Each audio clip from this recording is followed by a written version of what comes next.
C Joseph Vijay எனும் நான்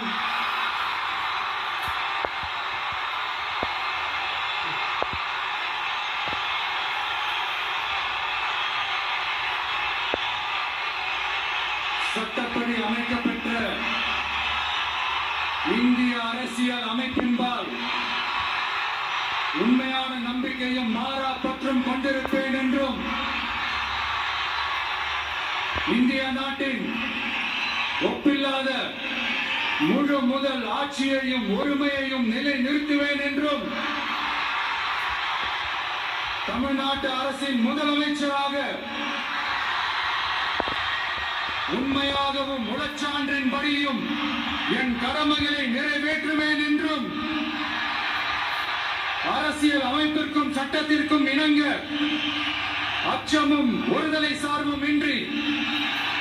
விருப்பு வெறுப்பை விலக்கி பலதரப்பட்ட மக்கள் அனைவருக்கும் நேர்மையானதை செய்வேன் என்றும் ஆண்டவன் மீது ஆணையிட்டு உறுதிமொழிகிறேன்.